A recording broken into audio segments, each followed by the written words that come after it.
Hello,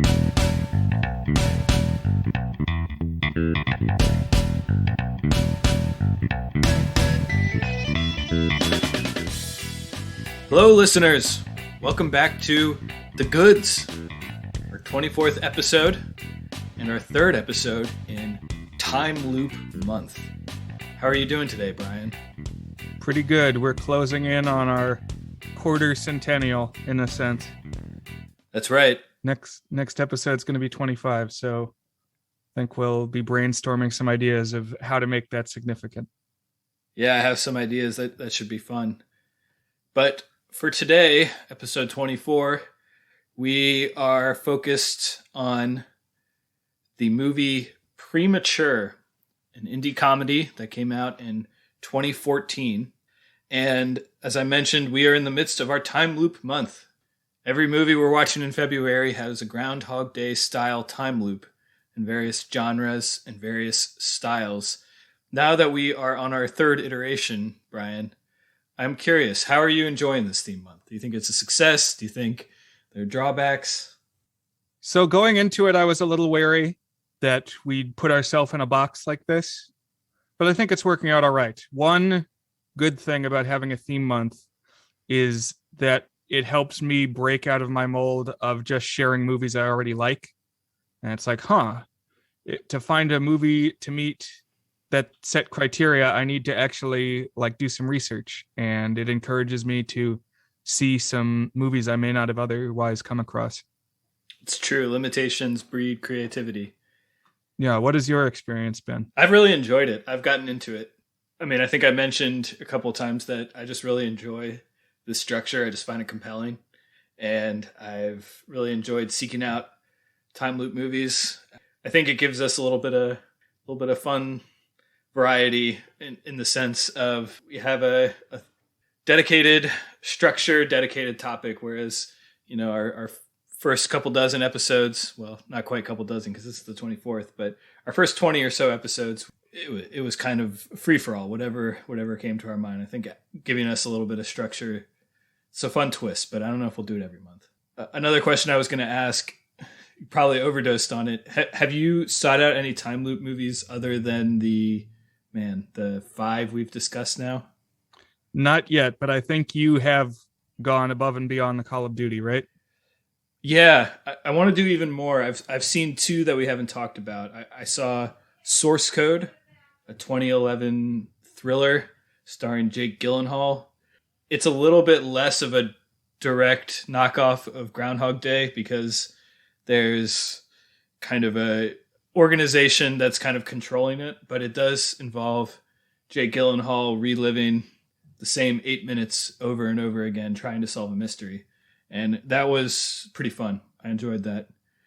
I remember seeing the trailer for that one before some other movie that I went to see and thinking it looked interesting, but also not really comprehending that time loops were involved. I do remember the shadowy agents, but I didn't put together that things were looping. Yeah, it's got a couple good twists. It's pretty short. It's only 85 minutes, I think. It's worth a watch. The other one I watched was, see if I can remember it. I think it's called The Map of Tiny Perfect Things or something like that. It's a time loop movie that just came out on Amazon Prime actually less than a week ago. And it's sort of your teen dramedy version. Think the tone of Fault in Our Stars without the cancer elements, like the John Green era, I guess. Fault in Our Stars, but instead of cancer, time loop. That's pretty much it. I thought that one was probably the weakest of the ones we've watched so far. It does have a couple of fun ideas in it, but there were significant portions of the movie where it didn't matter that it was a time loop. And if you're going to be a time loop movie, at least make it matter that it's a time loop movie. A lot of parts just felt like a generic romance.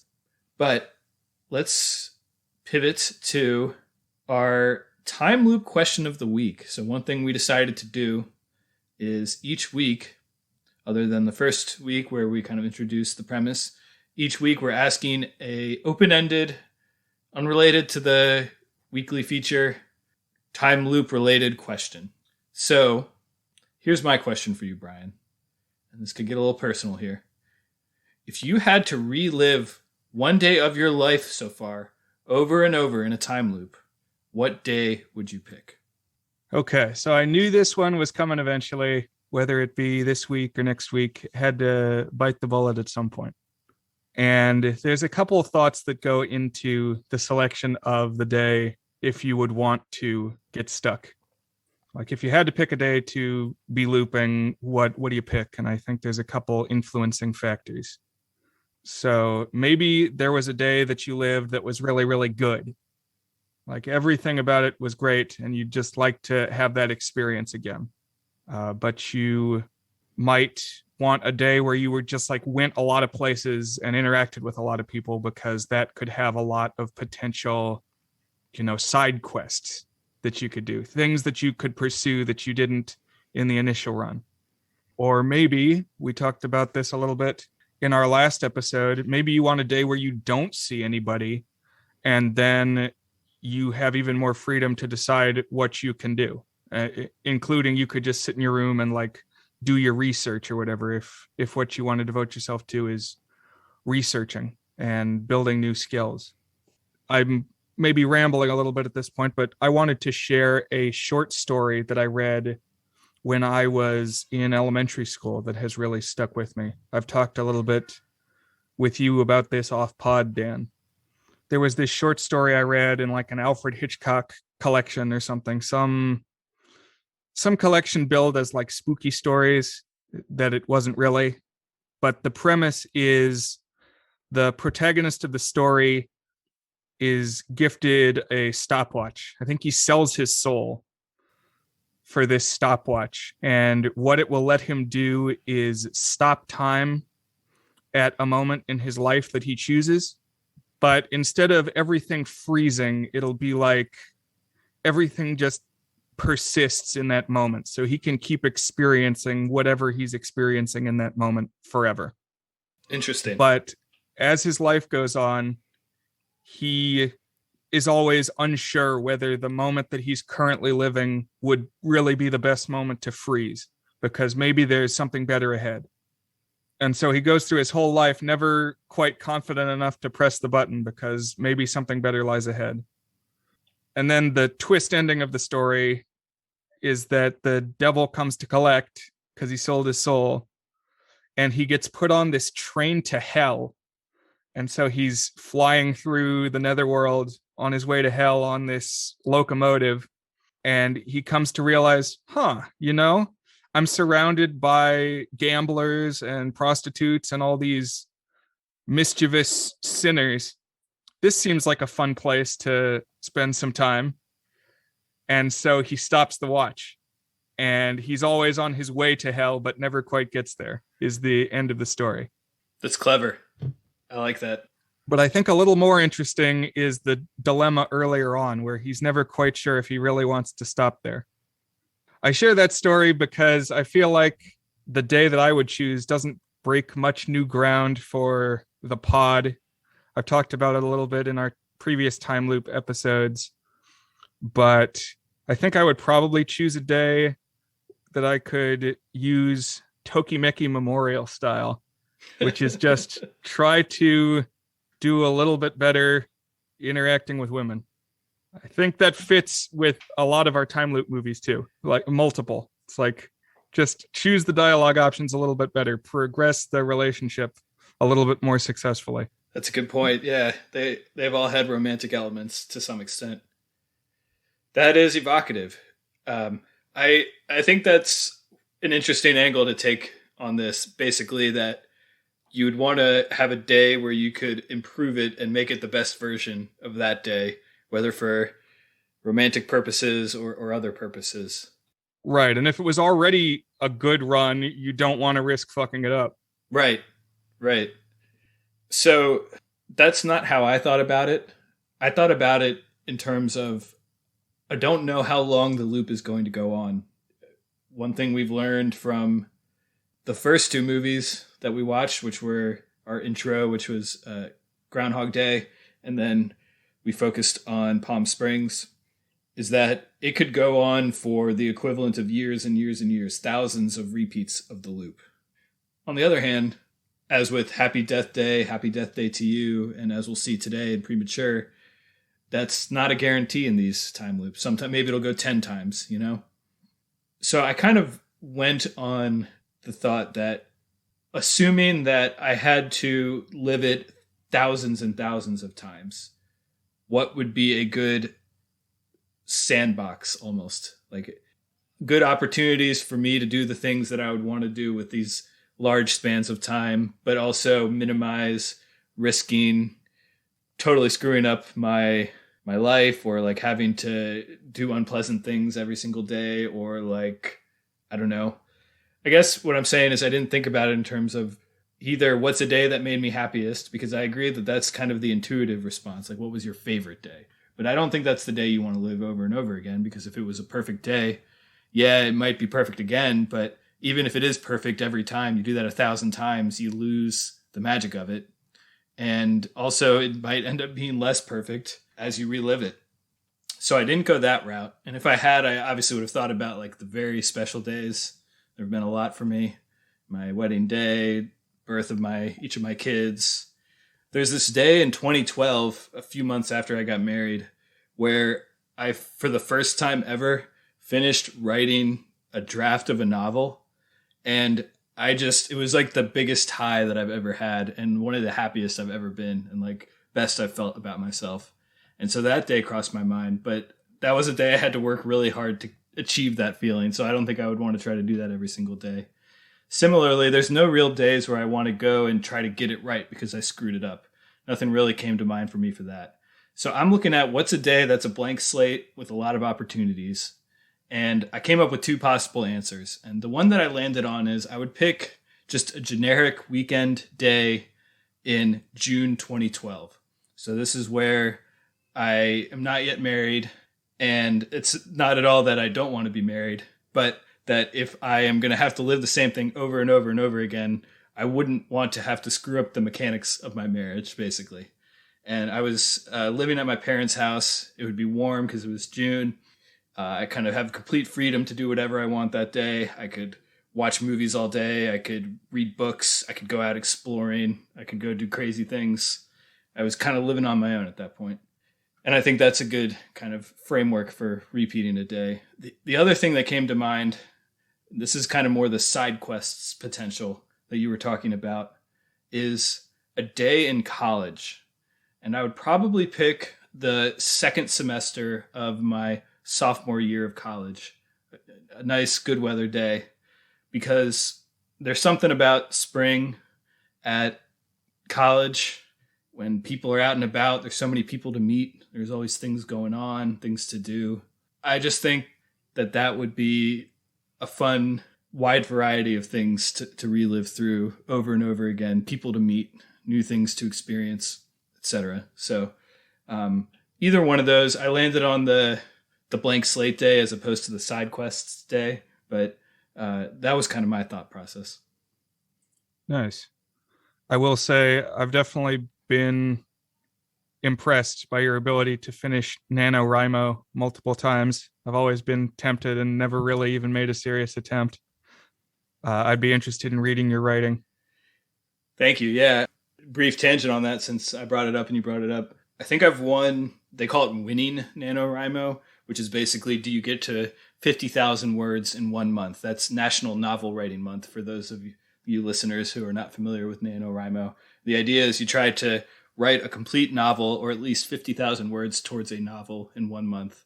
And I've tried it many times, not since my kids were born, but basically every year prior to that since about 2011. And I think I won 4 or 5 times. The first year, like I mentioned, was 2012. And that was awesome. I ended up actually editing that one too. Stashed away somewhere.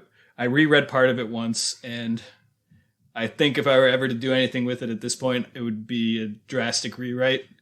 But it was still cool to finish. And actually, it it was an example of the series of tropes that we talked about in Some Kind of Wonderful, with the boy who maybe has a shot with the popular hot girl, but has to realize that he's actually in love with his best friend. I don't know if that sounds familiar at all.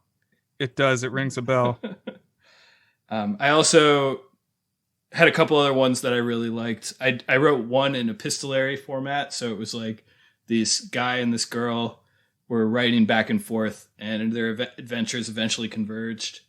There was one year I did I don't know what you call it, but it's basically a bunch of short stories from different characters' perspectives, and they overlapped in different ways.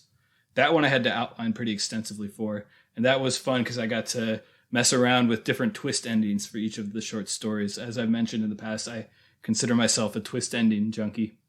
And then another notable one was Katie, my wife, and I co-wrote. So we together got to 100,000 words, a novel that was, I guess, also epistolary in that we were writing back and forth, but we would do shifts.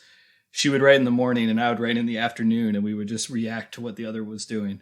And it didn't end up going anywhere, but it was a very fun way to spend a month. So, yeah, that's been fun. I'd like to do it again sometime once my life settles down, and I'd certainly invite you to join, Brian. Yeah, I have great respect for somebody able to follow through on a project like that. The closest I've come is when I did my 100 film reviews. Total, that was about 140,000 words. So it was not a cohesive narrative, more just putting my thoughts down on paper, but I felt some accomplishment when that was at a close. Nicely done. Do you know how long it took you to finish those 100 pieces to get to that 140,000 words? Oh, well, I started in April and I did one entry a day for a while. And then in like the last 10, there were some pauses in between, and I finished like December 24th. So it wasn't super compressed. Normally it would have been about 3 months, and it definitely took longer than that, but a good chunk were completed in 3 months. Nice. That's a lot of writing, though. That's something to be proud of. All right. So I'm ready to start talking about 2014's Premature. Let's do it.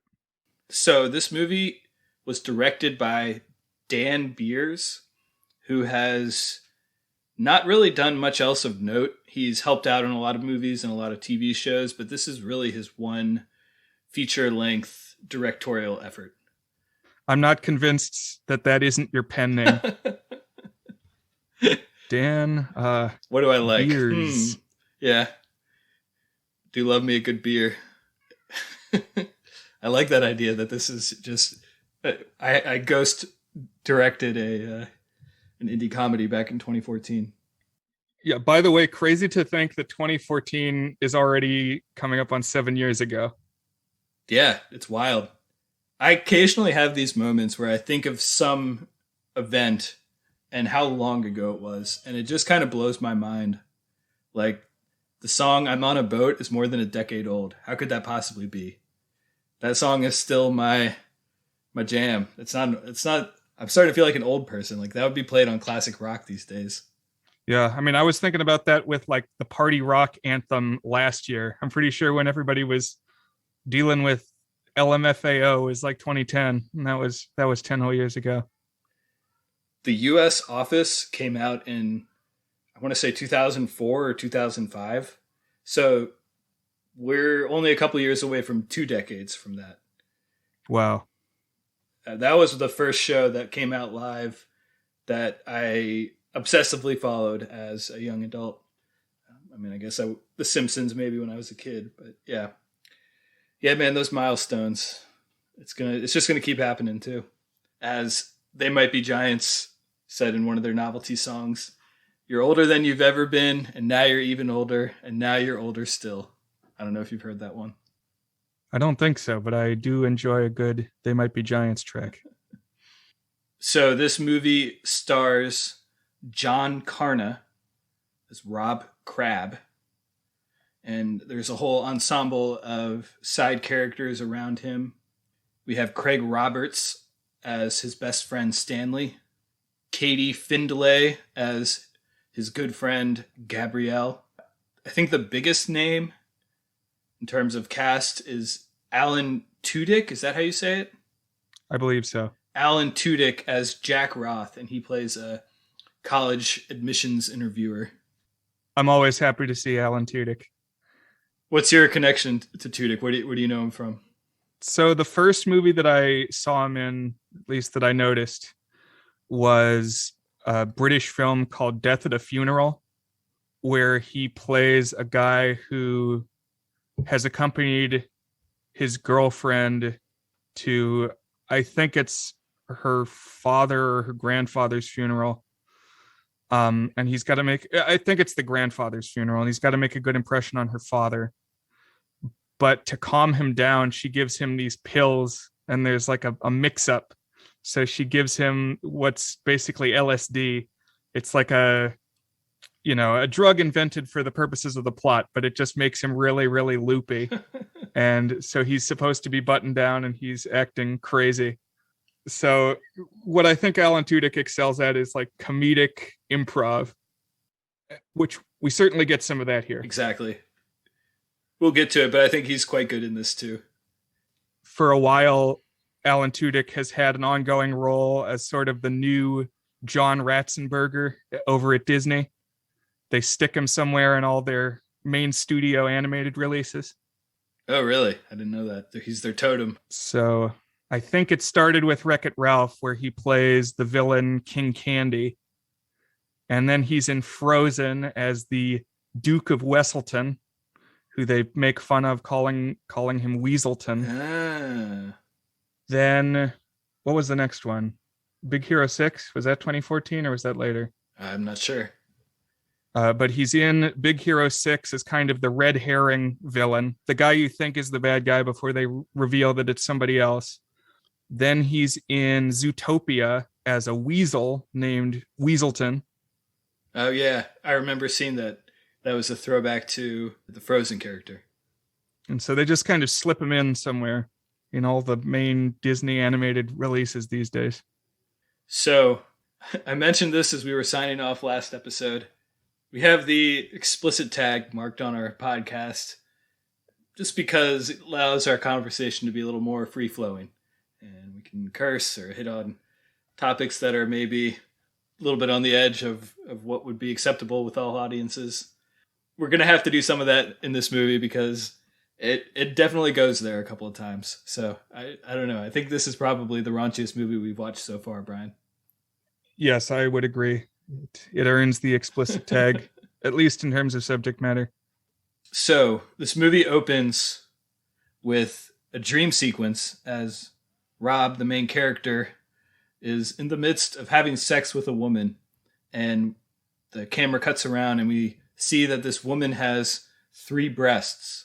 And this is, of course, a visual thing that reminded me of Total Recall, where I haven't seen that movie, but even though I haven't seen it, I know it's famous for the gag where there's a space prostitute who's, I think, an alien who has 3 breasts. But as the stream goes on, Rob comes to orgasm, and we see that happening in slow-mo over his O-face as the title credits roll. And this scene's kind of interesting because he's listing off ways that he gradually becomes aware that it is a dream. And once we start time looping here in a little bit, it kind of presents the possibility that maybe this could be a dream. Exactly. I think the purpose is that it's basically setting up a framework of how he might think about time loop. Was that everything that happened all a dream? I think you're right. So then we see Rob awake, and he awakes, for some reason, no blanket over him or anything, basically spread eagle on his bed, and he has soiled underwear from his wet dream. Yeah, who sleeps this way with no covers? I don't know. And his mom barges in, and she is aghast at the sight in front of her, and she says, "Just throw the sheets in the laundry." And this visual gag and mom's aghast reaction will be the equivalent of our "I Got You, Babe," or "Wake Up" from Palm Springs, or whatever it was in Happy Death Day when she opens her eyes and Carter is there. It's easily the most bizarre one yet, I would say. Yeah, this is another one where it starts in the bed. I want to see one where they're like I mentioned a couple episodes back, like running down the street or something when the loop repeats. Go watch Source Code. I guess I have to. We see Rob get ready for the school day. He dresses up nice. At first I thought it was a school uniform, but then he has this conversation with his dad as he's walking out the door, where we learn that Rob has a college interview for getting into Georgetown, which is where both of Rob's parents met. And we gather that it's very important to his parents that this interview go well, and that Rob has also sort of latched onto this dream, although perhaps not as passionately as his parents want him to get into Georgetown and go there. This is one of many moments in this movie that had me thinking of Some Kind of Wonderful, because it's important to the dad that the son get into college. And that's probably something that's important to a lot of dads, but it's like an important plot point in both movies. Oh, that's a good point.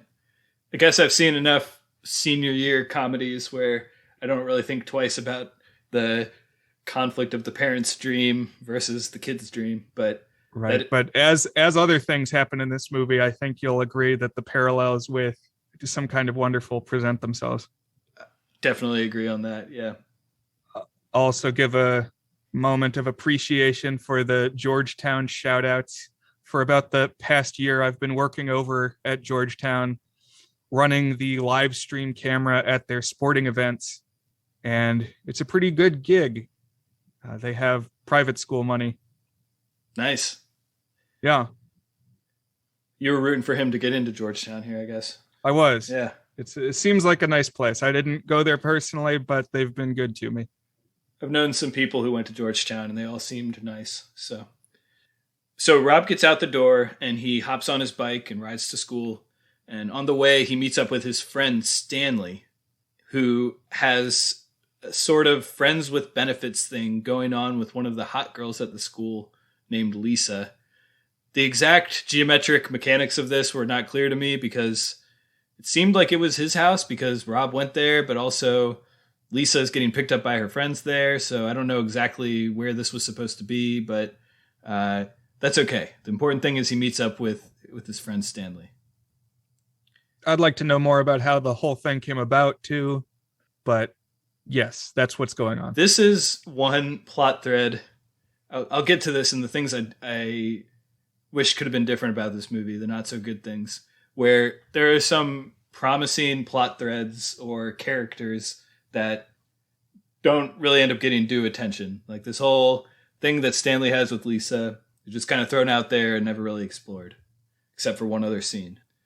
But Stanley and Rob ride to school, and when they get there, they meet up with two of their geeky friends, Gabrielle, who Rob has been friends with since third grade and is planning to watch the final of the National Spelling Bee with that night, per their long-standing tradition to kind of make fun of the spellers. And they have like a little gambling pool about who's going to win the spelling bee. And definitely meant to set up that these two are long friends and also major geeks.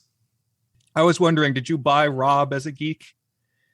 Yeah, actually. I mean, he's not a super geek, but he reminds me of people I've known who are totally disinterested in popularity and do their own thing. He's kind of got maybe not an aloofness about him. He's not like neurotically geeky or anything like that, the same way that Arthur, the other character, is here or something. But I don't know. Did it bother you? It works okay. He just struck me as kind of blank slate protagonist boy. I think that's true. I think that's fair. Yeah. The other person that they meet is Arthur, who is kind of a strange character here. He's short and a hobbit looking and kind of obnoxious, but he's clearly spelled out to be the super wunderkind genius. What did you think of this character, Arthur? In a couple of our reviews, you've mentioned things being broad. I think Arthur is a little bit of a broad gag character.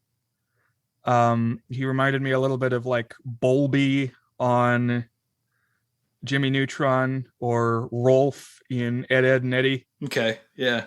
He's like the foreigner, the foreign exchange student. But he's not exactly that either. I don't know, because he doesn't do the typical foreign exchange cultural difference stuff that I think of. No, you're right. He's a little more street smart. Yeah. I don't know. To me, he's an example of an idea that they had that they couldn't really figure out the best use for. And here's a fun fact. The actor who played Arthur, his name is Adam Riegler. His most prominent acting credit is that he played young Shrek in the Broadway run of the Shrek musical. I can see it. But yeah, they meet up with Gabrielle and Arthur, and Rob kind of has this conversation with Gabrielle where they kind of reconfirm their plans to watch the spelling bee that night. Have you ever watched the spelling bee finals? I have, yeah. Not the full thing. I've watched the end. I knew a girl who finished in the top 3 at TJ. Yeah. So we've talked about it a couple of times, but we went to a magnet school, and certainly quite a few people there were plugged into the spelling bee scene. But I remember that one of the first viral videos, like pre-YouTube, back in the albino black sheep and E-Bombs World days, was of a kid fainting at the spelling bee. Do you remember that clip? No, I don't think I've seen that. He's like standing at the mic, and it just gets so anxious that he keels over, and all the kids in the back are like looking down at him. But I had a friend who was on the TJ It's Academic team with me, and he was not that kid, but he's one of the kids in the background in that viral video. Oh, interesting. It's pretty funny. You got a connection. Yeah, right around the time that we were in high school, that documentary came out called Spellbound, and the spelling bee really had a moment where everybody was talking about it and really kind of understanding how insane some of the training regimens that these kids go into are. Right. So it rang true that at least some of these people would be into that. So when it gets in the school, and all these things, by the way, are, I don't know what the right word is for them, but I've kind of adopted the word totem. These things that we will see repeatedly on the time loops. So the next totem we sort of get are these bullies on the volleyball team have a super soaker filled with piss, and they shoot Rob in his fancy clothes, ruining his pants. So he's going to have to wear gym shorts to the Georgetown interview. And right around this time, he also bumps into Angela, the blonde bombshell that he tutors. And she invites him to her house that night for a private tutoring session. And he's declines at first because he has plans with Gabrielle and he's hesitant to break them. But Stanley, who's ever horny, always talking about sex, always has his mind in his mouth in the gutter, basically tries to convince Rob that Angela wants to get with him and that he should cancel on Gabrielle and go hook up with the hot girl. I mean, I would say that's a defensible piece of advice. It depends, I guess, on where his head's at, but he's done the spelling bee thing multiple years. I don't know. It's 2014. You could DVR that if you needed to. It's like the one thing happens every year. The other thing probably does not. Yeah, a once in your pubescent life opportunity, potentially. At least if that's how he's thinking about it. But right. Yeah, we contextualize this more later on, but yeah. Although obviously the important thing is that he has this commitment with one of his best friends that he doesn't want to break. So right. Then he has his interview with the Georgetown admissions officer. And at first it seems like it's going well. The interviewer doesn't care that he's wearing gym shorts instead of his nice clothes. But then the interviewer, this is Alan Tudyk, by the way, he has a breakdown about his recently deceased wife. Just the first example of several times we get Alan Tudyk crying, and he's a great crier. Very funny. It reminds me of how in the show Community, Troy Barnes, the character played by Donald Glover, would frequently cry. And Donald Glover is probably the best crier I've ever seen in terms of just being hilarious and fantastic to watch. But Alan Tudyk is up there too. And of course, whenever it loops, you think this interview is going to go differently, but he pretty much invariably finds a way to break down into tears. That's true, yeah. So the fact that this interviewer, the character's name is Jack Roth, the fact that Jack cries makes Rob think that the interview went poorly. And so he's kind of in a state of distress. Rob decides that he's going to just go through with canceling on Gabrielle, going to go to Angela's because why the hell not? And he wants to get lucky with Angela. So he cancels on Gabrielle and appears at Angela's, where she, like, you know, when you see the invitation to come tutor and the fact that Stanley reads it as, oh, she wants to get with you, what I was thinking here is that they're reading the situation totally wrong and it's just going to be a tutoring session. But no, in fact, Angela basically instantly comes on to Rob, starts hooking up with him, and just as things start to get kind of steamy, we see his O-face, the one that had been in slow-mo from opening credits, and he has his orgasm, and bam, the loop starts back over. Just throw your sheets in the laundry. We see him with his soiled underpants once again. The loop has started. Yep, this is where we learned that the trigger for restarting the loop in this time loop movie is Rob having an orgasm, which is just an insane idea for a movie. I don't know who came up with this, but it's pretty wild. It works well, and it means that each of the movies we've focused on so far have had a different method for restarting the loop, at least a way that you can restart it. Because obviously in Groundhog Day, it's just the set period of time, the 24 hours. Every day at 6 a.m. it starts over. Then in Palm Springs, it seemed like it started over after a set amount of time too, but also there was the portal in the cave out in the desert that if you went in there again, you could like start the time loop over again when you wanted to. In Happy Death Day, it was whenever Tree died, she would start over. And here, Rob needs to orgasm. Rob has the most control over his looping of anybody we've seen yet. He's basically got his dick time machine that he can carry around in his pocket and use when he needs it. Yeah, and I mentioned the time loop movie that just came out on Amazon Prime. I think it's called The Map of Tiny Perfect Things. So one of the things I actually did like about that movie was it showed the loop starting over. And in that one, it always happened at midnight at the end of the day.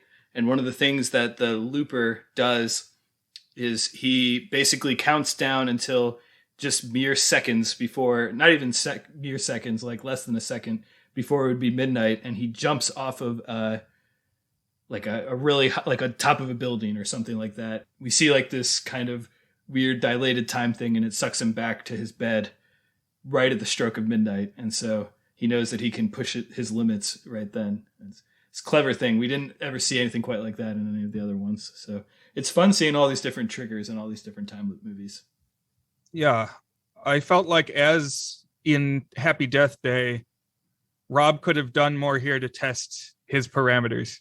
Like if he does No Nut November or something, does he get a longer window of time? It seems like he would. That's true. Just like in Happy Death Day, always dies before the end of the day. We don't know what happens if she were to manage to get asleep.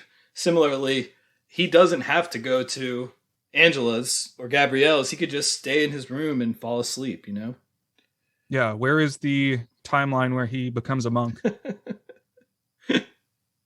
So then we get the first loop restart, something that we've seen in maybe every one that we've watched so far, where the character's basic reaction is, man, am I having a really intense bout of deja vu? And he lives the day basically the same. He's able to predict a couple things, like I think he hops out of the way of the pea gun or something, but he always ends up going to Angela's. And of course, the same thing happens every time at Angela's. It always restarts after his premature orgasm and his hookup session with Angela. And he actually does this day maybe 3 or 4 times before he's like, you know what? I don't have to do this same thing every single time. So one morning when he really feels like he's locked in on the mechanics of it, he goes to Stanley, and Stanley's in the midst of his hookup with Lisa, and like tries to explain it to him. And Lisa, who's again one of the hot girls, there had been this line that Stanley had been repeatedly doing in each of the loops where he basically says that she's like I don't know exactly what the term is, but basically she can just say, okay, come now. And immediately Stanley goes to orgasm. And we see that happen here exactly. We get this kind of ridiculous gag of both Stanley and Rob orgasming in the Stanley's bedroom and the loop restarting. And he kind of starts to experiment that really confirm that this is the thing that triggers the loop. Right as he wakes up, he's like, all right, let's see if this is right. And he pulls up some porn and he masturbates. And yep, the loop starts immediately upon completion. And then we start to get into kind of the weird existential stuff at this point. So Rob is kind of panicking. This is my life now. And this is the moment he goes back at the bullies that had been shooting the piss gun at him. And they chase after him to beat him up. There's the whole exchange back and forth, and they end up chasing him to beat him up. And he like locks himself in a room, and they're basically trying to break into the room so they can kick his ass. And this I thought was like the funniest promise of the premise moment. He realizes that he can get out of getting beat up by masturbating, coming to completion, and then re-waking up in his room. So it just has this visual gag, this ridiculous gag of the bully storming in as he's in the midst of that, and just looking completely confused about what's going on. Yeah, it was brilliant. It felt like Marty driving away from the terrorists in the mall parking lot. Yeah. Like, just got to get up to 88 miles an hour and you can be off. But he's got his pants around his ankles. Exactly, yeah. In the middle of the chemistry room or whatever. And then he starts to go to the carefree, doesn't matter what I do phase. When he kind of has this realization that that's how he can get out of it. He steals a golf cart, drives through the hallway. He manipulates this hall monitor, this geeky hall monitor, and this other girl who's kind of walking through the halls and like ends up having them get together. And he uses the teacher's lounge bathroom because whatever, there's no consequences. If he gets in trouble, it doesn't matter. He eats junk food, which I did not buy as something that a high schooler would care about. Like, I don't know. I always ate junk food when I was a teenager. That's one of the things about being a teenager. You can eat junk food and still stay pretty skinny because you have ridiculous metabolism. But that's been a staple of a few of our time loop movies is the junk food bit. It really just felt like a Groundhog Day callback. Yeah. It's even donuts. Is that one of the things he eats in Groundhog Day? I can't remember. I think so. He eats a lot of stuff in Groundhog Day. Yeah. I thought it was funny, though, that like, okay, I can do anything. What am I going to do? I'm going to use the bathroom in the teacher's lounge. That felt like something out of like Recess, like not even a high school movie, but like a third grade story, like something they would do in Captain Underpants or something. I agree. That's actually one of my complaints with this movie is I know we're supposed to think of Rob as this button-down guy, but I just did not find it plausible that when he is confronted with having absolutely no consequences, that he doesn't do anything more off the wall than he does. He does have one run that's pretty off the wall, but in general, he doesn't really go that wild with it. Drive a golf cart through the halls. I don't know. But one part of this loop is that he buys some weed and he basically talks Gabrielle into going and smoking a joint with him on the bus. And this is kind of where we have the big heart-to-heart between Gabrielle, Rob calls him Gabs, and Rob, and they talk about how they became friends and how they've been friends for a long time and kind of he's grateful for that, etc.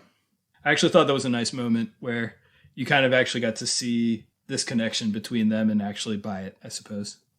Yeah, it was cute. It reminded me a little bit of some of the stuff with Nene in HSM TMTS. That's right, yeah. They have that moment in the piano room in one of the episodes where they have a similar conversation. But his friends are really starting to worry about his erratic behavior, his lack of fear of consequences, and he acts like Stanley already knows. And then Stanley's like, what are you talking about? And he's like, oh yeah, I told you 3 this mornings ago about what was going on, which I thought was a good line. 3 this mornings ago. And this is where it starts to get a little dark for him, living without consequences. So there's this teacher that the guys kind of refer to as hot and suspect that she might have implants. And he walks up to her and just gropes her in the middle of class and attempts to confirm that they are, in fact, fake breasts. He gets in a fight with a girl who picked on him in 4th grade and ends up groping her too. By the way, that one character is another example of someone who just kind of gets thrown in there who I don't think she had been mentioned or seen prior to this whole confrontation there. Well, early on, part of the loop that starts out the day is the dad is listing off moments where the son has gotten overshadowed or failed at things in his life. He says that when you lost the student election to the mascot, I said nothing. When you got beaten up by Sally Levinson in 4th grade, I said nothing. Oh, I didn't put that together. That makes sense. And so that's something that gets said each morning in the loop, right. And then you see her later on. Gotcha. So this time around, Rob has done all these pretty mean things, pretty bad things, I would say quite bad. And he gets pulled to the principal's office where he is informed that the cops are on their way to arrest him. And this is kind of when he starts to sink into existential dread about this life that he's living. They didn't explicitly dig into it the way that they did in Palm Springs, but I was thinking of Palm Springs where he says, you have to live with the things that you do, even if they don't remember it, basically. So he tries to use his trick of masturbating to escape the loop, but he finds with this existential dread that he is unable to be aroused. He's feeling too lousy about it. Well, it's partly the dark stuff going on, but also I think the girl bully stomped on his junk. And so I think he's a little bruised at this point. That's true too, yeah. Although I liked thematically the idea that as he becomes gloomier and gloomier, he can't manage to arouse himself, which is like his magic trick for getting out of all of his consequences. That's fair. It's like he doesn't have the plutonium for the return trip. And he's even in the midst of a girl's locker room. And there's this bit that I would say came off pretty cringy, but where they have Stanley essentially attempt to assist in Rob's arousal by doing some racist Asian dirty talk. Yeah, so it's like the Full Metal Jacket, me so horny voice. Exactly, yeah. Is what he's going for. And he's got some bits in here. I was trying to figure out where he possibly came up with some of this stuff. In the end credits, we see some behind the scenes kind of outtakes and extra takes. And somebody behind the camera, probably the director, is like giving him things to yell. And so I wonder how much time the director spent thinking of some of this stuff. But to give you some of the flavor, it's things along the lines of do me doggy style and then we'll eat dog. Yeah, exactly. There's a poo-poo platter joke, that sort of level of stuff. One that I thought was pretty funny that is not necessarily racially sensitive. She says, put a finger up my butt and use me as a puppet. I will say, even though, as I mentioned, I found myself cringing as I watched that one, Craig Roberts is just really funny, and he was doing his best to sell those moments. Yeah, I enjoyed him throughout. He's got a great presence. I'll talk a little bit more about him later. He's definitely on my list of good things, but at this point I know him from a lot of things, and I will say that if I were personally casting a comedy, his agent would be someone I would call because I like him in everything I see him in. Yeah, he's somebody I think I would probably want to be friends with. Yeah. But you know, maybe at times tone it back a little bit, but he seemed like, for the most part, his heart was in the right place. So Rob's in the midst of the spiral. He can't arouse himself. And it's not until once more, is her name Sally Levinson? Whatever her name is, the girl that had bullied him earlier, kicks him one more time really hard in the junk.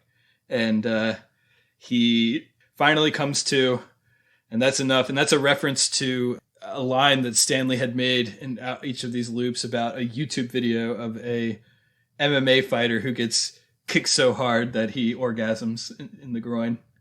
So it was a nice callback to that line, I thought. And then at this point, Rob is basically full on in the depression phase. In Groundhog Day, this is where he's jumping off buildings and bringing toasters into the bathtub. But here Rob kind of has a resignation about everything. He starts the day. He doesn't even bother pretending to care about keeping his plans with Gabrielle. He just cancels with her. He mopes around. We do see some good outcomes of him acting kind of without reservation. He basically, instead of biting his tongue, he's honest with Stanley about how, Stanley, do you ever talk or think about anything other than your dumb raunchy jokes, always about sex? Why are we even friends? Type conversation. And actually does have a heart-to-heart with Stanley where they hug. And I thought that was a nice moment. It actually worked for me. Yeah, Stanley says, I would do anything for you. And you buy it. Yeah. During this loop, he tells Gabrielle about it. He explains it to her. And she's incredulous. But she gives him a secret that she's never told anyone so that if he uses it in future loops, she'll know for sure that he actually is in a time loop. And it is that she has an Abraham Lincoln sex fantasy, which I appreciated. I don't know if you were able to recall this one. An Abraham Lincoln sex fantasy is an element of Dazed and Confused. I appreciate any reference to Dazed and Confused. No, it's been a little while since I saw that one. Although I did appreciate this moment in this film because that's the sort of thing that I would want to rely on for a time loop is, have you ever had conversations with your friends that it's like, okay, if I'm in a time loop, I'll tell you this, or like if I am in a time machine or a body swap or any of these go-to sci-fi premises, it's like, what do you say? Here's the passphrase that will connect us. My wife and I have a couple of those where we would start an inside joke and the other would finish it or something like that. Mm-hmm. I did like that. Like if you run into your future self or something, what do you say to yourself? Yeah. And this is the first one of these movies that has addressed something like that. What, having a safe word. Yeah, like a way to convince someone else quickly that it's true. I guess we sort of get it in Death Day to You, where she just has to say to, I think the character's name is Ryan, the Asian roommate, hey, I know about your machine. It creates a time loop. Here's this. And it's enough for him to immediately understand that she's telling the truth. Mm-hmm. Gabrielle's idea for how to get out of the loop is to go talk to the smartest person they know, who is Arthur, the young Shrek character. And this is one of the weirder scenes that kind of stuck out for me as not really fitting in with the rest of the movie. They go talk to Arthur, and Arthur's mom is like, you gotta go before Nana sees this. Nana doesn't like strangers in the house. And then all of a sudden, the grandma, Nana, pops up, and she's shouting in Armenian and attacking Rob, and there's wrestling, and it's this physical slapstick humor. And she shouts Jaduger at him, which we don't see a subtitle for what that means, but it's going to come up in a bit. And the way that this loop ends is basically Arthur's mom is a curvaceous woman, and during this tussle, basically she ends up compressed against Rob. Yeah, she's in between Rob and the grandma trying to break up the fight, but they're all pressed together. I would say I don't think I needed a second physical violence leads to orgasm scene. One might have been enough, but that's okay. In the next iteration of the loop, Rob is now convinced that this Nana somehow has cursed him, which I didn't really get. I don't know what his reasoning is, why he's never interacted with her. It's not like he interacted with her at the start of the time loop or anything like that. Right. Well, he asks Arthur what Jaduger means, and he says it means curse. So I agree that we had never seen this Nana character before, and so there's no real reason that she would have cursed him or opportunity that she had to curse him. I think it's more just the idea of maybe this situation is a curse. Like I would buy that, but that it came from her, I don't buy. Yeah. And it at least was in line with something that we see in several of these movies, which is that the characters are attempting to understand what is happening to them. Why is this happening? How can they get out of it? Like, that's always a part of the struggle. And this reckoning, perhaps I'm cursed, is one that we've seen before. So it kind of fits in with that. But upon hearing this conversation, Stanley convinces Rob that to break this curse, he has to overcome his greatest obstacle, which Rob figures to be Angela. The fact that he was always prematurely finishing prior to that hookup. He needs to get through a full hookup with Angela. That will be his greatest obstacle. Yeah, he's just got to edge himself a little longer and he'll be out of this thing. And so he flippantly cancels on Gabrielle and just like walks into Angela's classroom and says in front of all the other students and the teachers, "Hey, I'm going to come over to your place and we're going to hook up tonight, okay?" And she's like, okay. So he gets there and she basically admits right away. They start hooking up right away and she admits that, hey, you know what would be great is if we always did this instead of tutoring. And then instead you did all of my work for me. And it dawns on Rob that that's the reason that she had been inviting him over every loop, is to try to entrap him in this scheme for him to do all of her schoolwork. And he never should have come here in the first place. And this is not what needs to happen for him to break the curse. So he storms out on her. He needs to go somewhere. So just to comment on that for a moment, it's like, if you got a time loop, if you could do this day multiple times, it's like, why not finish this one out?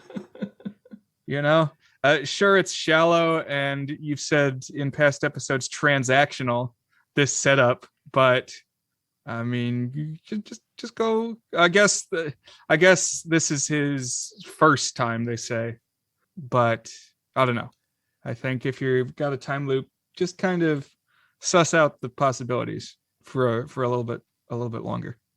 That's interesting. Yeah, my takeaway was like, this loop, he is confronting full on, what is the thing I can do to escape it? And when he realizes it's not this, like, he's even in more of a spiral. So right. He escapes out of it. So when he does storm out, his dad is there because this loop, Rob has completely blown off the interview, this loop, and his dad got wind of it, but he's managed to arrange a makeup. So they're going to go to this makeup interview session, and it's at this hotel bar where the Alan Tudyk character is just getting smashed. But he actually kind of starts to open up to Rob a little bit and like be honest about what do you really want and stuff. And it begins to dawn on Rob that really what he actually cares about is Gabrielle. He sees the spelling bee on the TV. That's the thing that's important to him. He's been in love with her and hasn't really realized it. And this spelling bee tradition is really the most important thing for him. As part of this, he also gets the bravery to tell his dad that he doesn't really care about Georgetown.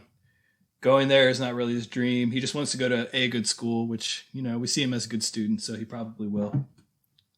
And Rob's dad and Jack basically accept this and agree to bring Rob to Gabrielle's. Yeah, when he gets to Gabrielle's, he basically opens up on his theory. His working theory now is that he threw off the day when he canceled on her and went to Angela's. And so now he's trying to right that.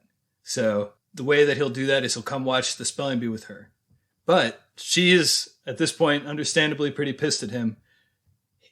He's basically just blown her off for another girl. And so they kind of go back and forth. And she's like, I want you out of my room. And I'm like, well, I know how you think the loop ends. So I'm just going to finish you off so that the loop will restart and you'll be gone. But after they go back and forth a little bit, he admits how much he cares about her and how he feels about her. And they agree to watch the spelling bee together.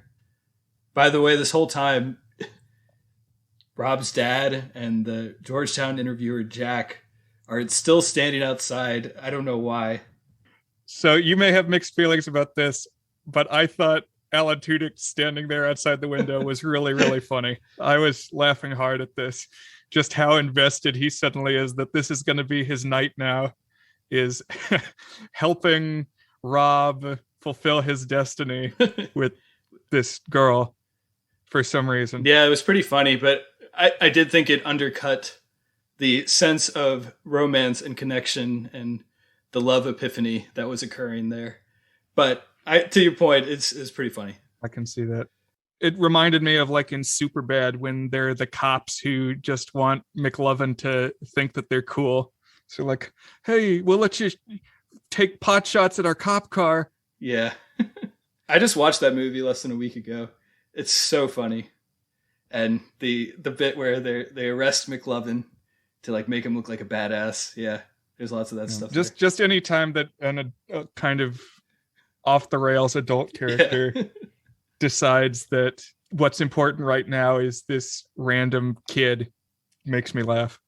So as they're watching the spelling bee together, they kiss and things start getting a little steamy. They start hooking up, and once again, Rob finishes prematurely. But this is the very first time since the start of the loop that him coming to orgasm does not restart the cycle. It's because, he had to determine what was important, and that was hooking up with Gabrielle, apparently. And we see the spelling bee champion crowned. Go to credits. There is one stinger scene in the credits, and also the outtakes we were talking about. The stinger scene is we see Jack once again doing the interview, but we don't see who the interviewee is, and it turns out to be Angela. And we see that she's basically going to try to seduce Jack to get that spot at Georgetown. I enjoyed the outro music in the credits. It was Tongue Tied by Group Love, which was one of these inescapable, chirpy indie songs from the early 2010s. So that wraps up Premature 2014. I think we should point out something that has come to the fore as a reliable way to break out of a time loop seems to be to hook up with a brunette. I think every single one we've watched has had that. At Groundhog Day, It's Andy McDowell. In Palm Springs, it's Kristen Milioti. Although that also kicks off the time loop. But that ends it too. Right.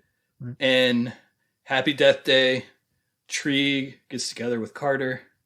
And now here we see Rob getting together with Gabrielle. We'll see if the brunette, I don't know, what's the opposite of a jinx? The brunette charm continues to work. Yeah, I'm pretty sure they're like 11 in this next one, so we'll have to see how that goes, but maybe we'll keep betting 1,000. So a blonde is not going to do it for you. So you got to find a brunette. So I'll put a picture of myself here in the article. For any of those attractive young women who might be stuck in a time loop, Brian is thoroughly available. Yeah, I'll help you out. I'm ready to talk about some good things. Premature 2014. Sounds good. My first good thing is, I'm almost disappointed I spoiled it. I assume you would have caught up on it anyways.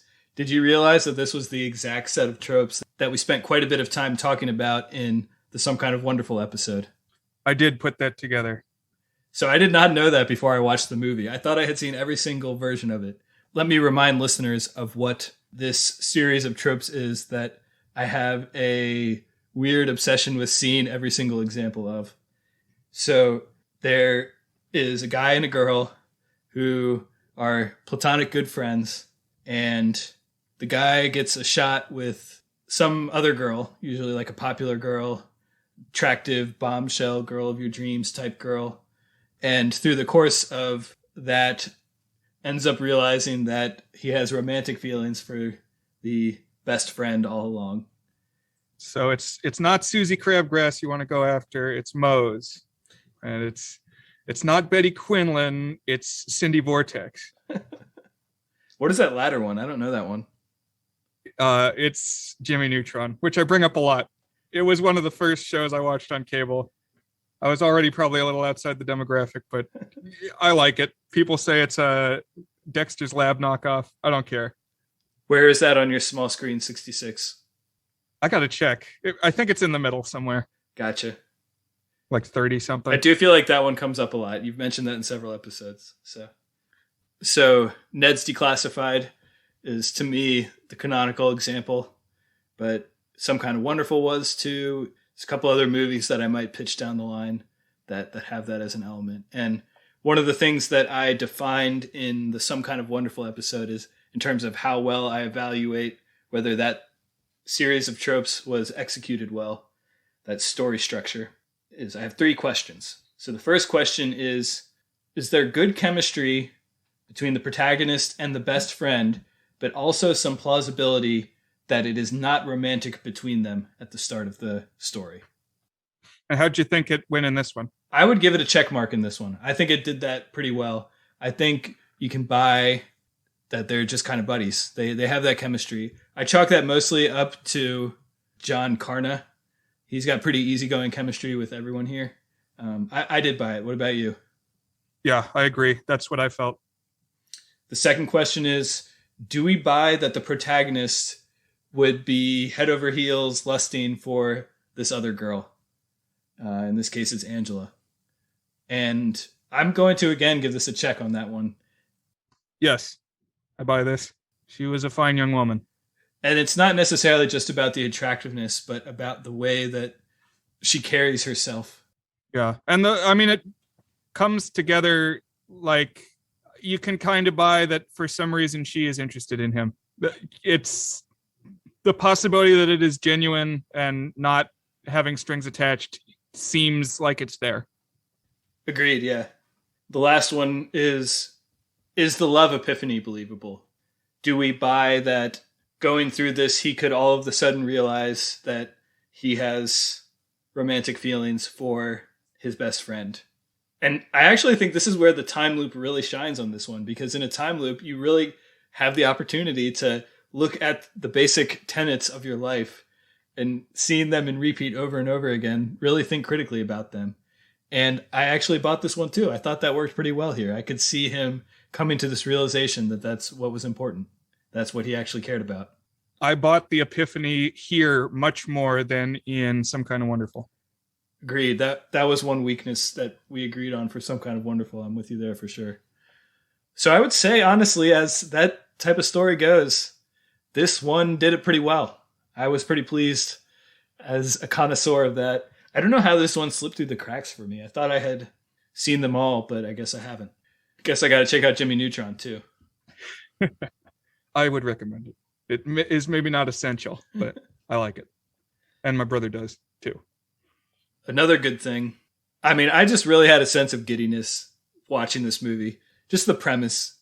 It's just so ridiculous. I always felt like I was getting away with something watching this movie. The fact that this movie existed, that somebody made a raunchy teen comedy Groundhog Day where sex misadventures make your loops reset. Like if you were to pitch a movie to me that I would instantly be like, oh yeah, I'm in. I got to go see that movie. This one is pretty much up there. It was just a very fun, wild premise that I was smiling the whole way through. It's a great idea. And like I said, just gives the protagonist more control over the time loop than you usually see in a hilarious way. It also made me think a little bit of the Team Star Kid musical Me and My Dick.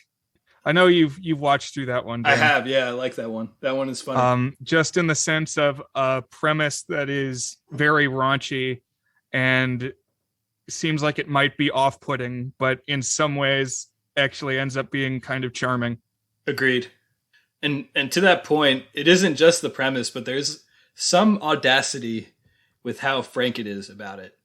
Like, honestly, just the fact that it opens with this shot of the character having a wet dream, these soiled underpants that the mom walks in on, just such a cringy thing to be the cue for the start of the loop over and over again. And like the fact that he constantly has to try to masturbate to get out of the time loop. I just was glad that it went there. I'm glad that a movie exists where it went there. And yeah, the scene when the cops are coming and he's like looking around desperately for some kind of lube to use. He grabs mayonnaise. And just the way that it's edited is like Usual Suspects or something. Like he's grabbing bits of inspiration from around the office. Oh, because first he's got to find find a picture to masturbate to, and then he's got to find the lotion substitute, and yeah, he's piecing it together like Kaiser Soze. Yeah, fun movie, fun gag. I would say another thing that works for this movie overall, and in general is just a strength, is that I think most of the cast is pretty great in this movie. I liked John Carna, the star. I don't know him from anything else. Apparently, he is a recurring character in the TV show version of Scream, which I didn't even know there was a TV show version of Scream, but apparently there was or is, and he's in that. But as the movie started, I wasn't sure how I felt about him. He seemed fine, but just kind of a blank slate. But as the movie went along, I actually thought he hit all the shades of time loop victim pretty well and really built chemistry with the rest of the cast. I thought he was a good lead. I agree. He struck me, at least at the start, as a little bit of a blank slate, but you're right that he goes through the time loop paces in a compelling way and gets his arc, which really seems to be the key requirement of making one of these movies good. Right. We'd already sung the praises of Craig Roberts, the best friend Stanley. He's got charisma. He's got comic chops. He's lead material, in my opinion. He's pretty excellent. So he had starred in a movie called Submarine, which is a coming-of-age movie from 2010 that has always been on my radar as one to watch, but I've never actually watched. And shortly after this movie, he would star in the Red Oaks TV series. It was an Amazon Prime TV series, which I got really into and really hyped about. And what's the angle of that one? I've heard of Red Oaks, but yeah, I don't remember what that's about. Yeah, so the premise is basically that it's the 1980s, and it's like a great big pastiche to the summertime comedies of the 1980s, all the teen comedies from there, but particularly the movies where it took place at like a summer camp or something like that. So Craig Roberts is the lead, and he plays a tennis instructor at a country club where he has all these misadventures, and it's a good show. The pilot is really good, and the way that Amazon used to release their shows is they would make pilots and then let users give feedback on the pilots and then only pick up the show if the pilots were well received, which had the byproduct of you would go like more than a year between seeing the pilot and seeing any other episodes. So to me, the pilot of Red Oaks is like almost this short film that stands on its own that's just really spectacular. I think I recall that like Zombieland 2 was initially a Amazon pilot, and I don't know if they ever actually made the show, and then eventually they made real Zombieland 2. Gotcha. And that one ended up going on for 3 seasons, and it was pretty good, but it never quite reached the heights of the pilot, but I still liked it quite a bit. He also starred in a Netflix movie called Fundamentals of Caring, but he hasn't been too active since then. He's someone I want to see more of. If I were casting something, I'd call his agent for sure. So another highlight we've already talked about a lot, but Alan Tudyk was just a delight whenever he was on screen, particularly when he was crying. So yeah, anytime I come across Alan Tudyk, he tends to elevate a movie for me. Although I will say, given that this was a raunchy, dick-centric comedy, I've always hoped that we might get a movie where Alan Tudyk has 2 dicks. And it hasn't come up yet. Tudyk. Yeah, that's good.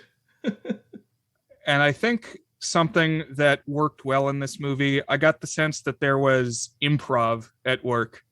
Like, especially in the interview scenes or some of the cracks that the sidekick Craig Roberts got to make, that they probably ran these scenes a bunch of times and just encouraged the actors to say what comes to mind, and then we'll, run it again with that as the official line. Yeah, I think you're probably right. Because we see some of this in the end credits, where it's like outtakes and extra takes of them doing things slightly differently, especially Alan Tudyk in the interviews. Yeah. And it was very funny. Although you can't do too much of that in a movie like this, because one of the rules is things need to happen the same way. That's right. A lot of it has to keep continuity. Right. So, but I agree, there's likely some of that. Another thing I liked about this movie, there are some heartfelt moments that I actually thought worked. A lot of raunchy comedies will try to have turns to some sort of coming of age truth. And I would say they can be hit or miss. I felt like most of them worked here for me, particularly when he was connecting with Gabrielle in one loop and when he was connecting with Stanley, the Craig Roberts character, in another loop.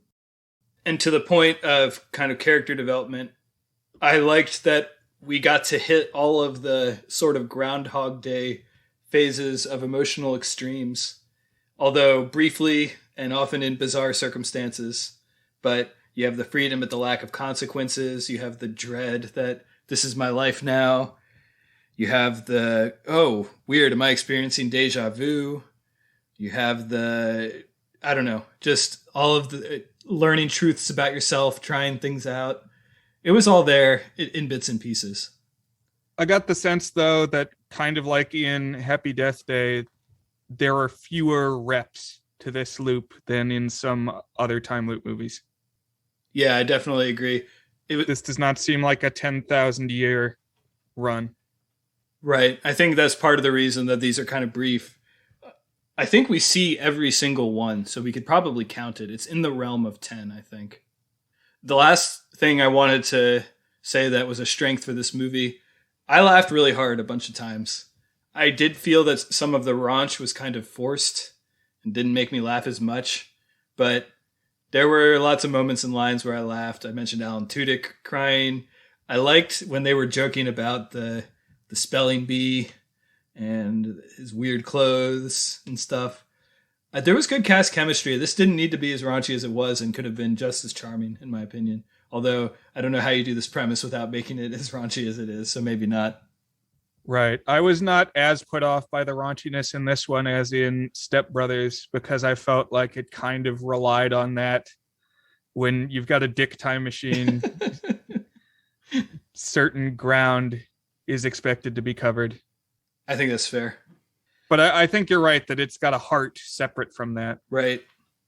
So that was basically my pretty complete list of good things for this movie. Did you have any more? Yeah, I think we've nailed it. I've tried to share my thoughts as well. This was another one where one of the benefits of having the overarching theme of the month determine what we pick lets us kind of go into movies that we don't know as much about. And so pretty much I'm guaranteed to have low expectations or just no expectations. And so when it ends up being a positive experience, I feel all the more rewarded. It's funny that you mentioned that this movie as an example of something that the month would let you see, because this was actually the movie that gave me the idea for the theme month, because I was going to just pick Palm Springs in honor of Groundhog Day. And I, in researching Palm Springs, stumbled upon the Wikipedia list of time loop movies and was scrolling through them and saw this one and saw what the premise was. And I was like, okay, I absolutely need to see this movie. And it started to occur to me that maybe we could talk about a bunch of time loop movies. So this one definitely plays a role in the narrative of our theme month here. But maybe now we can pivot to talking about some not so good things. Yeah. So what were some things that rubbed you the wrong way? So when I watch things with my wife, TV shows, movies, there's a phrase that I apparently use a lot because my wife started making fun of me for saying it. And now I kind of become almost a joke in and of itself. But we'll watch it and I'll say, I think that script needed one more edit, which is basically my way of saying there's promise there, but stuff's rough around the edges and feels like they maybe needed to think through a couple of the details a little bit, weed out some of the less compelling stuff, make the more compelling stuff a little bit tighter. I think this movie is exactly that here. This is a script that needed one more edit. There's a lot of stuff around the edges that doesn't stand up to the same level of scrutiny as some of the better stuff. Some of the timing feels sort of out of order. There's like characters that seem like they came up with them as like, oh, we could include this character, but then didn't really figure out how to really utilize them in a fully comprehensible manner or really good payoff or whatever. One example is there's this character named Uzi who's a foreign exchange student, I think, or something like that, who's always at Angela's house when he goes there for the hookup. And I had no explanation for why this Uzi character existed. I guess it was supposed to be funny how he was like this intimidating guy, off-putting when he arrived at Angela's, but I felt like this is an example of a character that if you were going to do another edit on a script, you would either cut him or figure out how to make him meaningful in some way. Right, because in a time loop movie, it gives the suggestion that each of these characters that the protagonist meets is a lead that could be followed to a side quest.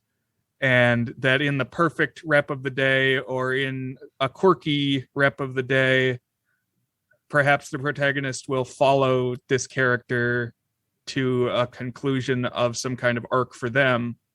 But we don't get that sense with these characters. I agree. And there are a few of them. That's very well said. That captures it exactly what I was thinking. There are a few more of them. That hall monitor appears for one scene, but I don't think had any previous encounters with him. Gabrielle's dad appears for one scene. I don't know. The Sally Levinson character, you pointed out there's that connection from the very first loop where the dad talks about him being bullied, which I had missed. But I still feel like there was opportunity to do a little more with that character. The whole Stanley's friends with benefits thing, we get one loop that kind of pays off on that, so that one wasn't that bad. But I still feel like, I don't know, we could have had some resolution on that or something. When where Stanley and her actually become girlfriend and boyfriend in one loop or something. I don't know. So yeah, that was just kind of my general reaction, that there could have been a little more polish in the script, in the story, in the dialogue. I would definitely excitedly watch a version of this that was a lot less about punchlines and jokes and more about payoff on all of these plot threads like you were talking about. I want to see, what happens to the volleyball jocks? Do they get their comeuppance in the final version of the loop? I don't know. Right. That's something that Groundhog Day really delivers on, and so kind of becomes what we expect. That finally, when Phil has a really good run of the day, we get to see, what's the right thing that he should say to Ned? And what's the right thing that he should say to Doris at the cafe? And like, he's running around just helping every possible person. He's like, got the watch and be here at point A at time B. Right. That's a good point. We kind of got a high standard set for ourselves. But I also feel like Happy Death Day did this pretty well too. There's the one loop. It ends up being a fake out final loop. But the one loop that we initially think might be the very last loop, where she gets everything just right. She escapes the serial killer and ends the day with eating the cupcake with Carter. That also kind of does the same thing too. Mm-hmm. Another thing that bothered me, and I kind of touched on this already, the jokes were hit or miss for me. Any comedy, especially one that tries to push the boundaries of good taste a little bit, is going to have some of that. It's uncommon to get a movie like Superbad where basically every single line and every single joke sticks with me. But this one had a couple of big oofs. The worst one I mentioned was the Craig Roberts being the Asian stereotype, talk dirty. Although I did appreciate how much Roberts leaned into that. Were there any moments or jokes that did not land with you that you can think of? I just kind of rolled with the punches here. The me so horny bit was the most outlandish. It seemed like a holdover from an earlier era. Right. At the same time, though, this, I think, shows how things have changed just in the last couple years. Like, I don't know if they would still have that now. But, I mean, who can say? I think they were trying to be edgy, and that might be something where your mileage varies.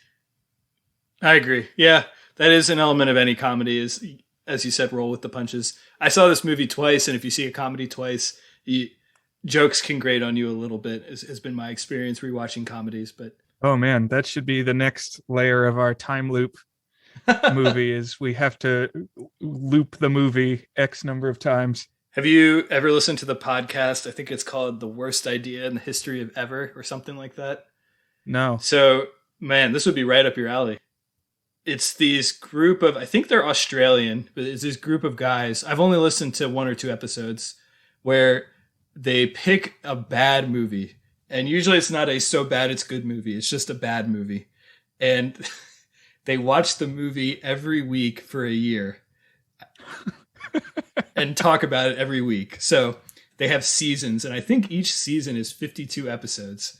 Oh my gosh. And so every week they check back in and talk about the same movie again? Yes, and it's usually a dumb movie. Like they did Grown Ups 2, I think. Sex in the City 2, I think. Yeah, you should go check out this thing, but it's basically what you just said, that there's like an element of endurance. Man, yeah, that is just an incredible amount of dedication. That's almost like a religious order or something. But I haven't actually listened to that much of it, but they get into like theories about the characters and like different ways you can interpret them, and it's speculating on what their lives might be outside of what we see in the movie and stuff. And they get deep into the lore, as we've said. Wow. I mean, I think even listening to that would be an undertaking. 52 episodes. Wow. I could be wrong on the count. I might need to look it up. I should try a season's worth at least. The McElroy brothers, who I assume you're familiar with. Are they My Brother, and Me? Yes, and The Adventure Zone. They basically teamed up with those guys to create a new spin-off podcast called Till Death Do Us Blart. And every Thanksgiving, they watch Paul Blart Mall Cop 2. So rather than like one dedicated season of 52 times, their ideas for the rest of their lives, they're going to watch Paul Blart Mall Cop 2 on Thanksgiving, record a podcast to talk about it. And I listened to the first couple, and it's very funny. I need to catch up with it because I think they're on like 5 or 6 now. That's wild. I actually saw Paul Blart Mall Cop 2 in theaters when I had a movie pass in 2015. That was one of your unlimited free movies. That's right. Not good. And part of the gag of that one is they claim that when they die, the podcast is not going to go away because they're going to recruit replacements. If one of them dies, they need to bring in someone else so that it's an eternal podcast, that this rewatch ritual will go on for centuries to come. Oh, man. Okay. I didn't prepare notes for this, and time is already winding down, but I think next week I got to talk about deep time. Have you ever read anything about deep time? No. All right, I'm going to come with some talking points about that because it is a very interesting Wikipedia rabbit hole.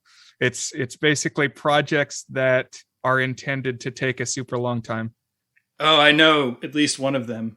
It's this piece that's going to take like hundreds or maybe thousands of years to perform. Yes, the organ music piece that takes 600 years or something. They determined the lifetime of an organ if you maintain it right, because I guess it can play a note for any duration. Just when the key is pressed down to when it is lifted up, that'll be one tone. So they were going to change a note in 2020. I mean, I think they did change a note in 2020, but one of my friends is really into that whole project, and he was going to fly out to Germany or wherever it is to see the note change. Apparently it's gathered a bit of like a following, because one note will last like 3 years. And so everybody will come for the big note change, and it's just one tone to another tone, but it's like a religious thing almost, as he said. So, well, that's the key one anyway. So if you are interested, listeners, read the Wikipedia article about As Slowly as Possible, which was by some modernist composer, possibly John Cage. Don't hold it against me if I got that wrong. I think it was John Cage. But if you look at the See Also section, there's other projects dedicated to deep time. That was a bit of a tangent there. I'm going to bring us back to a topic at hand. Premature 2014. We were listing some not so good things. I had one more pretty big one I wanted to bring up. I liked most of the cast. I thought Kate Findlay, who plays Gabrielle, was not so good. I thought she was mediocre at best. She has some chemistry with John Carna, the lead actor, but I just thought her performance felt really phoned in. I didn't get much of a sense of an internal life or emotional arc for her character. Like, I really wanted to know, what was she feeling as her good friend, best friend, who she's secretly in love with, is going through all these ups and downs and is doing all these crazy things, and what is she feeling? And I never really got a sense of that. She was just kind of standing there as these things happened, and I really wanted more out of that character and that acting performance. Yeah, it kind of felt like they hid her in the background a little bit. I kind of felt about her the way I felt about the roommate killer in Happy Death Day, where it's like, you know, my eyes are looking around through the movie, and in the last one, it's, oh, who's the killer? Who's the killer? And she's kind of non-entity. I just don't notice her. So they kind of hid her behind the scenes. And here I was looking for, oh, what's going to be the out of the time loop? What's it going to be? What's he got to do? And she was not immediately apparent to me as the out. I picked it up on the first time loop, but I can see that line of reasoning. I guess my objection to that is that, I mean, it's like the thrust of the story. And that one, it's supposed to be a twist you don't see coming. But in here, it's like the thrust of his emotional growth is that he realized that the life that he's living, the things that have been important to him, are really what he should be appreciating and embracing, not this kind of distant dream of Georgetown that his dad has. But I don't know. When we talked about Some Kind of Wonderful, by contrast, I thought the actress who played Watts in that, Mary Stuart Masterson, that she was the acting highlight of that film. So maybe I just had high expectations here. Just a couple other quick thoughts. One thing that really bothered me about the movie, the last loop, I felt like left a couple of things hanging that I wouldn't want in the last loop. So one is that this is the loop where he was really cruel to Arthur to figure out about the curse. So like the reality that he's going to live going forward is that he dunked Arthur in the toilet. He didn't, and never reconciled with him. So, I mean, I know that we're not supposed to be huge fans of Arthur, but that feels like kind of a mean-spirited thing to leave hanging. Yeah, I didn't actually realize until now that was part of the final loop. I thought it was the penultimate one. That last loop takes almost 20 minutes, so you start to forget the things that were happening kind of at the beginning. And also, he doesn't really have a good heart-to-heart with Stanley in the final loop. That happens in a previous loop. I mean, I guess Rob has learned how Stanley feels, but that actual interaction is gone to the sands of time. Although I feel like that's a sort of thing that you could do on another day if you wanted to. That's true. Yeah. He seems like a ride or die homie, and he won't be going anywhere. So you could do that part tomorrow. As a purist of the love epiphany, I'll raise again that I was a little disappointed that the adults were awkwardly hanging around during Rob and Gabrielle's final hookup. Like Gabrielle's dad, who we had never met prior to this last scene, like shows up when her shirt is off at one point, and it's like, oh, I'm sorry, what are you doing? Sort of gag. But then he just kind of stands there for like another several minutes. Yeah, I don't know. That was kind of interesting because normally you think that the girl's dad is going to be scary and mean and he'll never be good enough for my daughter. But I mean, they have known each other a super long time. So it's just kind of like, oh, so this is what's happening now. Right. And then, of course, we had Alan Tudyk's character and Rob's dad hanging out outside, which they were like looking in the window and stuff. That was a little weird, as I mentioned, but it was funny. Super goofy, but I thought that was really funny. I don't know. I mean, obviously it's awkward. Humor through awkwardness, humor through not being something that would really happen. But I liked how jazzed Alan Tudyk was about what was going on. I'm glad it worked for you. I got to say, in general, you seem more on board with this movie than I was predicting that you would be. Although we'll see in just a few minutes what your actual final rating is. Yeah, ultimately, I would say this is one that was a pleasant surprise. Gotcha, yeah. That's cool. I'm glad that you more or less dug it. I had a few assorted thoughts that I couldn't fit anywhere else that I really wanted to make sure I noted prior to wrapping up this episode. And then we're also going to have our how is it or how is it not Groundhog Day bit in just a sec. But a few other quick observations. So the actress who plays Angela is Carlson Young. Do you know anything about Carlson Young? No, although I will say that I looked up her name because I wanted to know if I had seen her in anything else. So she is this up-and-coming director auteur, which is not something you would necessarily guess from being like a fourth build in an indie comedy a few years ago. But she had just like a month ago, her debut director written effort came out to some pretty big buzz at Sundance called The Blazing World. And it's this really artsy movie that I heard a critic call The Fall meets Pan's Labyrinth, which sounded like a compelling combination. I don't know. Yeah, definitely. Anything that's like The Fall, I would be interested to see. That's a movie that it's like artsy film goers appreciate, but beyond that doesn't get talked about very much. Right. Another connection to The Goods, our past. So we talked about how this has the same story beats of Some Kind of Wonderful that I appreciated, but there's actually a pretty strong connection to the movie The Founder. Two of the actresses in this film, the teacher that Rob gropes, as well as Rob's mom, both are in The Founder. I didn't recognize their roles just by their names, but I noticed it on their IMDb pages. I think maybe Rob's mom was the secretary, possibly. I can't remember. But they both appeared in The Founder, apparently. That's interesting. Yeah, now I'm going to have to go back through because they didn't jump out to me as being in there, but that's interesting. I recall that The Founder was another one that received the script needed another edit. Yes. Judgment, and maybe more than one. All right. Before we get to our final judgment, one of our recurring segments during Time Loop Month, how was this movie like Groundhog Day, and how is it not like Groundhog? We kind of hit some of these, so I think we can go through this pretty quick.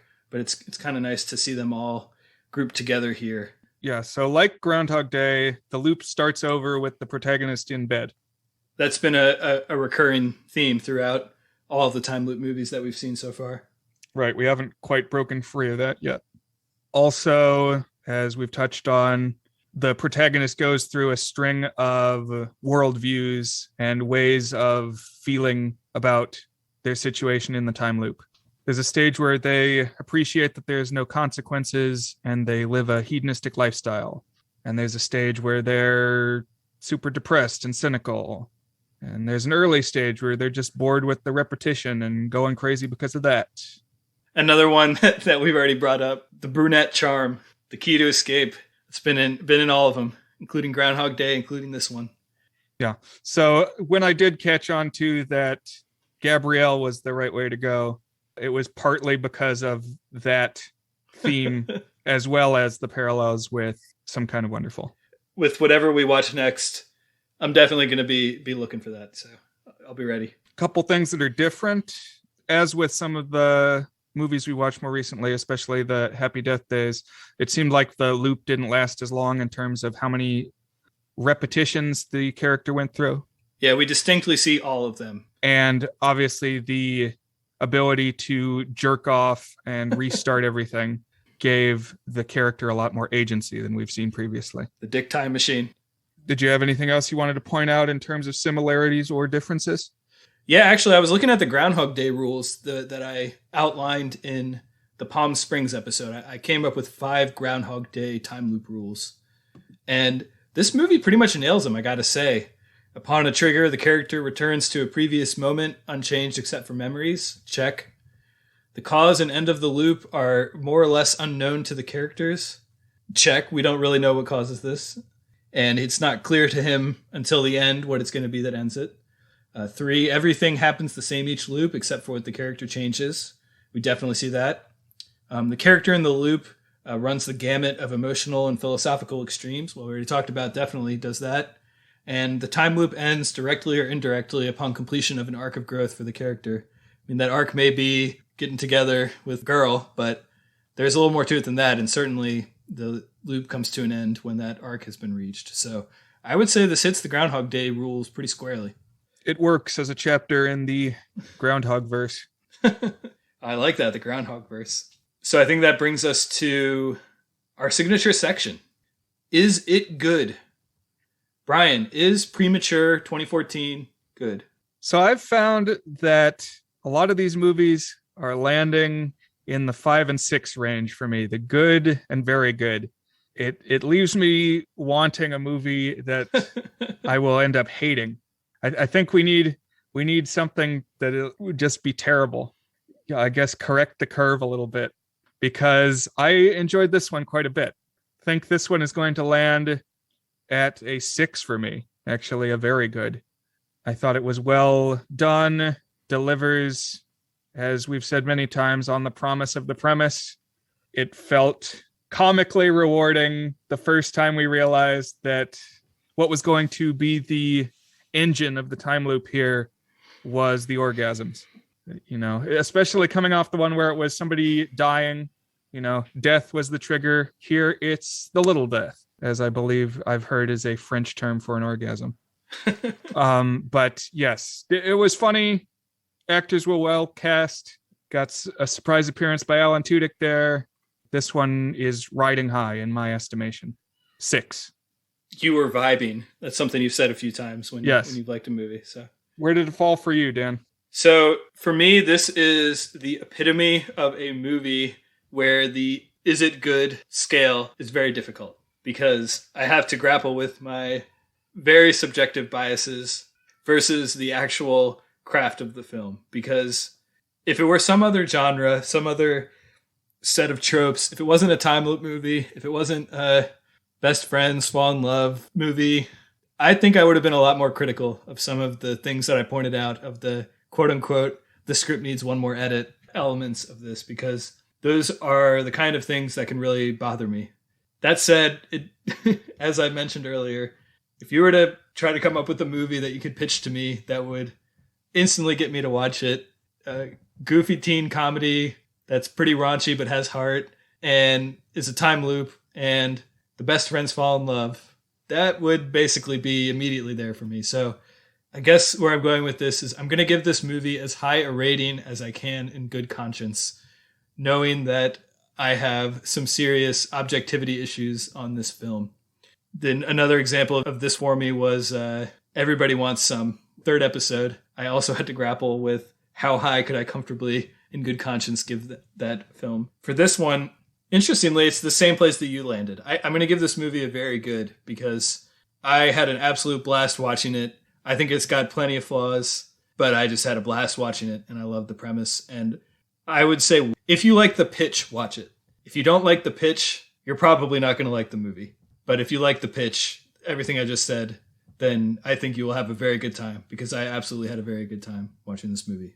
This is a nice long string of movies where we have given the movie the same rating, Brian. You're right. It almost cheapens the competing viewpoints, but I guess right. We need to fight more. We need something polarizing. I'll be sure to either hate or love the next one, and try to guess which one your opinion is going to be, so that we can be different on that. I'll do my best. No, we got to be honest, and that's right. And I think we have been so far. So yeah, I think if we're on the same wavelength, we should be true to that. Well, that wraps up our 3rd outing in Time Loop Month. So, Brian, what are you going to have us watch for Time Loop Month number 4? So the next movie that we will be watching is one I heard about quite a bit ago. I got to check what the actual year is. Okay, it's from 2007. It's called The Last Day of Summer. And it's about a kid reliving, I guess it's the last day of 6th grade.